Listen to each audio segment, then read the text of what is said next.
నమస్తే రమగారు. నమస్తే జయ. రమగారు, సుబ్రహ్మణ్య షష్ఠి మనం ఎప్పుడు మాట్లాడుకున్నట్లు ఏమనుకుంటాను. ఈ మధ్యకాలంలో వింటున్నాం రమగారు. అందరూ చెప్తా ఉన్నారు సుబ్రహ్మణ్య షష్ఠి యొక్క విశిష్టత కూడాను. సరే, ఒక్కసారి మీరు కూడా చెప్తే అసలు మనం అందరం చేసుకుంటామా జనరల్గా? చేస్తారు కొంతమంది. కొందరి ఇళ్లలో సుబ్బారాయ షష్ఠి అని రాస్తారు. సుబ్బారాయుడు అంటే సుబ్రహ్మణ్యేశ్వరుడు. కొన్ని కుటుంబాల్లో చేస్తారు, కొన్ని ప్రాంతాల్లో చేస్తారు. ఈ షష్ఠి పూజా విధానం ఎక్కువగా తమిళనాట కనపడుతుంది. కంద షష్ఠి అది చేస్తారు, స్కంద షష్ఠి అంటారు.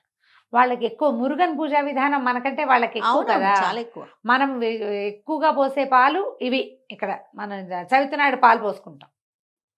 నాగపంచమికి శ్రావణ మాసంలో పోస్తారు ఇంకొంతమంది. అవును, నాగపంచమి, నాగుల చవితి. ఈ సుబ్రహ్మణ్య షష్ఠి నాగ సంబంధమైందే అయినప్పటికీ ప్రత్యేకంగా సుబ్రహ్మణ్య ఆరాధన కోసం చెప్పబడింది అనమాట. స్కందోత్పత్తి అవి చెప్పుకోవచ్చు. చెయ్యొచ్చా అంటే మీకు ఆసక్తి ఉంటే, అవకాశం ఉంటే, కొన్ని ప్రత్యేక పరిస్థితుల్లో కూడా సుబ్రహ్మణ్య షష్ఠిని చేసుకోవాలంటారు. ముందు అసలు షష్ఠి సంగతి చెప్దాం మనం. ప్రతి నెల 2 షష్ఠులు వస్తాయి. శుద్ధ షష్ఠి, బహుళ షష్ఠి. షష్ఠి కాదది, షష్ఠి. ఈ షష్ఠిలో సుబ్రహ్మణ్య ఆరాధన చేయాలని చెప్తారు. సాధారణంగా శుద్ధ షష్ఠే ఉపయోగపడుతుంది దీనికి. ప్రతి నెల కూడా షష్ఠి నాడు మనం పూజ చేసుకోవచ్చు. షష్ఠి పూజ చేయటం అంటే కుమారస్వామిది బాలకుమారస్వామి అంటాడు, బాలసుబ్రహ్మణ్యం, చిన్న పిల్లవాడి ముఖంతో ఉన్న బాలసుబ్రహ్మణ్యాన్ని పెట్టుకోవటం. తర్వాత సంతానం లేని వాళ్ళు ఎక్కువగా, తర్వాత జాతకంలో కేతువు యొక్క ప్రభావం అధికంగా ఉన్నవాళ్ళు, వివాహం ఆలస్యం అయ్యేవాళ్ళు, వీళ్ళకి ఈ స్కంద షష్ఠి పూజా విధానాలు చెప్తారు ఎక్కువగా. సుబ్రహ్మణ్య ఆరాధన చేస్తే కదలీవంద్య కాకవంద్యాది దోషాలు పోతాయని చెప్తారు. ఇప్పుడు మన అరటి చెట్టుకి ఒకటే గేలేస్తుంది, తర్వాత ఇంకేం కాయదు అది. అవును, చెట్టు తీసేస్తాం. కాకి కూడా వంధ్యత ఉంటుంది, ఒకసారి గుడ్లు పెడుతుంది అంటారు. ఏమో మరి అలాంటిగా విన్నా నేను, అవునో కాదో అయితే నాకు తెలీదు. కానీ అలాంటి వంధ్యాదోషాలు అంటే గొడ్డుతనం తగ్గిపోతుంది అనమాట, పోతుంది. సంతానం కలక్కపోవటం అనే సమస్య తీరిపోతుంది ఆడకైనా మొక్కైనా స్కంద పూజా విధానం చేస్తే.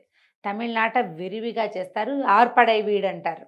6 సుబ్రహ్మణ్య క్షేత్రాలని విశేషంగా దర్శిస్తారు. ఈ సుబ్బరాయ షష్ఠికి అసలు వాళ్ళకి దేవాలయాల్లో ఖాళీయే ఉండదు. మన దగ్గర కూడా షష్ఠి పూజా విధానం ఉంది. నేను కూడా చేశాను షష్ఠి పూజ. ఈ షష్ఠి పూజకి నాకు చెప్పబడింది ఏంటంటే, షష్ఠి ఆదివారం వచ్చిన రోజును సెలెక్ట్ చేసుకోండి అన్నారు.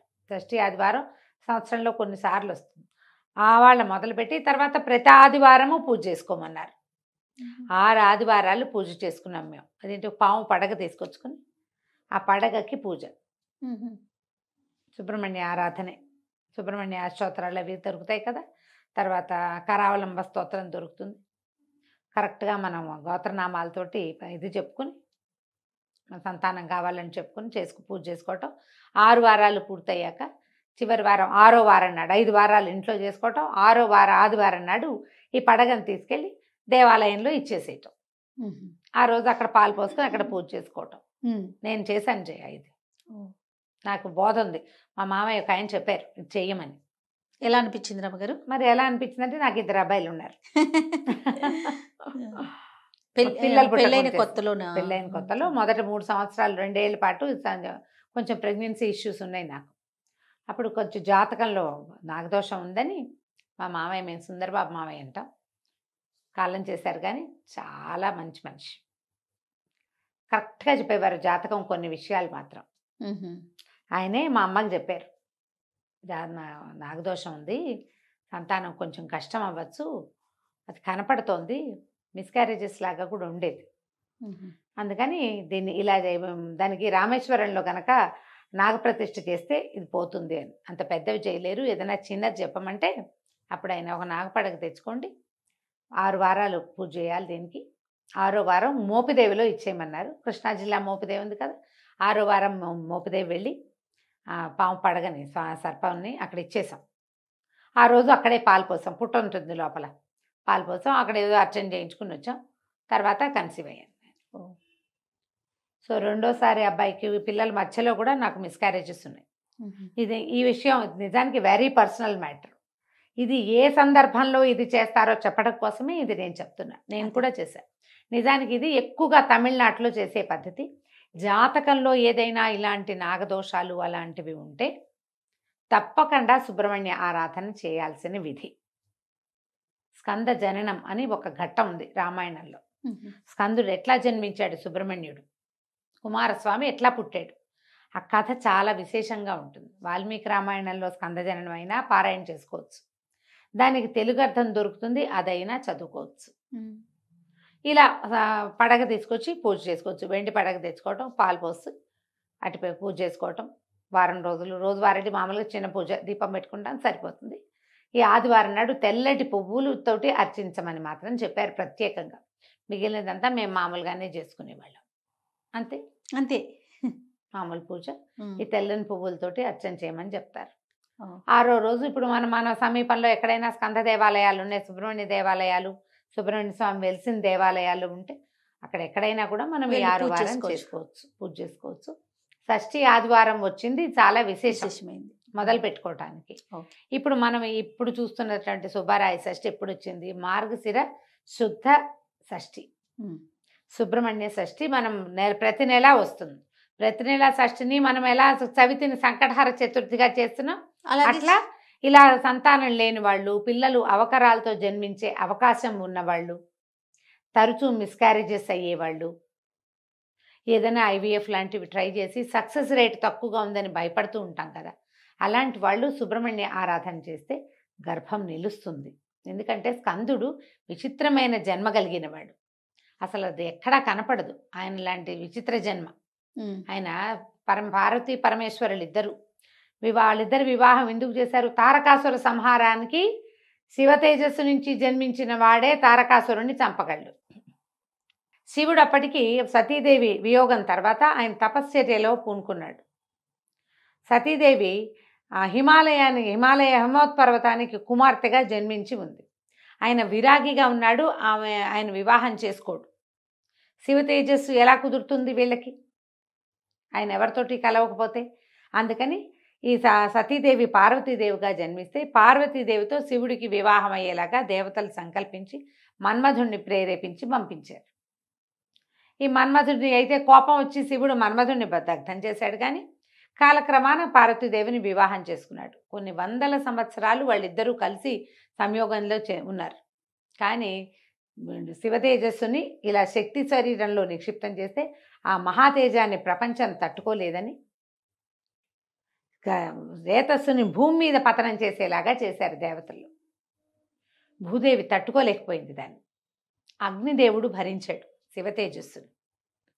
ఎప్పుడైతే తన గర్భంలో నిలవలసిన రేతస్సు నేల మీద పడిపోయిందో మహాకోపం వచ్చి ఈవిడ దేవతలకి మీకు పిల్లలు కలగరు భార్యల ద్వారా అని వాళ్ళని చెప్పించి భూమికి నువ్వు ఇది ఒప్పుకున్నావు కాబట్టి, ఒప్పుకుని నీ మీద పతనం చెందింది కదా, నేను భరించవలసిందని నువ్వు తీసుకున్నావు కాబట్టి అందరూ మొగుళ్ళే నీకని చెప్పేసింది. అందుకని ప్రతి రాజుని భూభర్త అంటారు.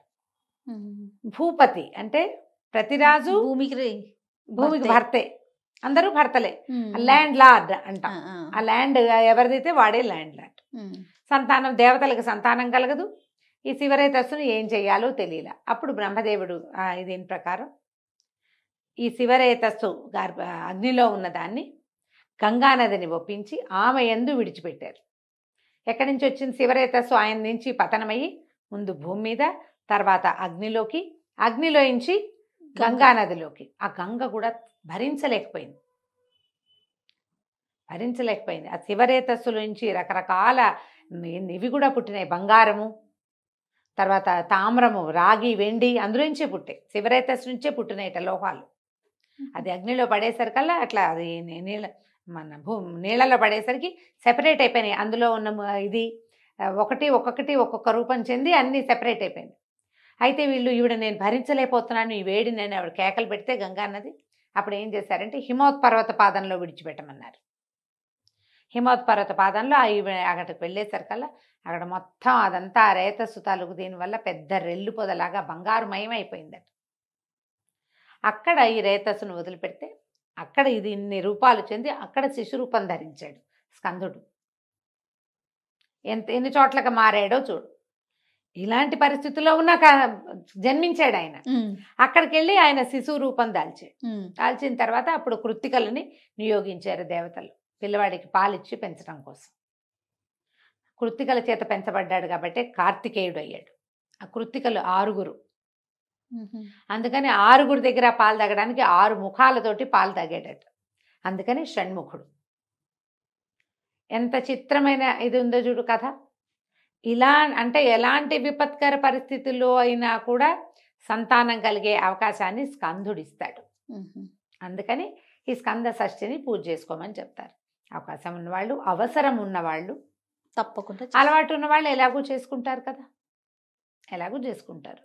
అవసరం లేదు ఊరికే మనకి సుబ్రహ్మణ్యం మీద ఇష్టం. నాకు మామూలుగా సుబ్రహ్మణ్యం ఫోటోలు చూస్తేనే చాలా ఇష్టంగా ఉంటుంది. నాకు సుబ్రహ్మణ్య షష్ఠి చేసుకుంటాను, నేను దండం పెట్టుకుంటాను, రోజు కరావలంబం చదువుకుంటాము.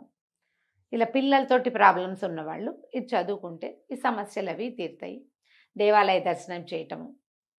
తర్వాత ఇప్పుడు ఇలాంటి ప్రాబ్లమ్స్ ఉన్నవాళ్ళు ఈ ప్రత్యేక సుబ్బరాయ షష్ఠే కాకుండా నెలలో ప్రతి నెల వచ్చేటువంటి శుక్ల షష్ఠి నాడు కూడా మనం ఈ స్కంద పూజా విధానాన్ని చేసుకోవచ్చు. ఇవాళ షష్ఠి నాడు మొదలు పెడితే ఆదివారాలు కూడా మనం షష్ఠి పూజా విధానాన్ని చేసుకోవచ్చు. మొదట ఇది మొదలు పెట్టుకుంటే తర్వాత ఇంకా ఆదివారం చొప్పున చేసుకుంటాం. ప్రధానంగా నాగదోషం, సర్పదోషం లాంటివి ఉంటే వాటి నివారణకే ఈ పూజా విధానము. స్కందచరణ పారాయణం అవి చేసుకున్నా కూడా చాలా విశేషమైన ఫలితం ఇస్తుంది. అవసరం ఉన్నవాళ్ళు చేసుకోండి అంతే. లేదా ఇది ఒక పర్వదినము, ఈరోజు నేను చేయాలంటే ప్రత్యేకంగా నిరాహారంగా ఉంటారు, తరిగిన కూరలు తినరు, దాంపత్యం పనికిరాదు. ఈ పూజ కనుక ఏదైనా చేసుకునేటట్టయితే ఇది పనికిరావు. ప్రత్యేకంగా దీన్ని ఎలా ఇవాళ సూర్యోదయం నుంచి రేపు సూర్యోదయం వరకు ఉపవాసమే, అన్నం తినకూడదు. నివేదన చేసిన ప్రసాదాన్ని తీసుకోవచ్చు. సంతానార్థులుగా ఉన్నవాళ్ళైతే ప్రెగ్నెన్సీలో మాత్రం చేయకూడదమ్మా. ఇది ప్రెగ్నెన్సీ వాళ్ళకి కాదు. సంతానం కావాలని కోరుకునే వాళ్ళైతే మాత్రం ఇలా ఏదైనా తిని పళ్ళో గిల్లో తినేసి తర్వాత పాలు తాగటము అలాంటివి చేయొచ్చు. తరిగినవి తినకూడదు. కొన్ని ప్రాంతాల్లో షష్ఠి నియమాలు చెప్తారు. అట్లా మీ ప్రాంతంలో ఉందో లేదో చూసుకోండి. లేదా అసలు ఇదేం లేదు, ఇదేదో మీరు కొత్తగా వింటున్నారు అంటే సాధ్యమైనంత చాకు పట్టుకుని కొయ్యకుండా ఉండండి. తప్పకుండా తరగద్దు, మనం తరగకూడదు, తరిగినవి తినకూడదు. ఆ జాగ్రత్తలు తీసుకుంటే జాగ్రత్త తీసుకుని పూజ చేసుకోవచ్చు. అవకాశం ఉన్న వాళ్ళు చేసుకోవచ్చు. తప్పకుండా అండి. నమస్తే. నమస్తే.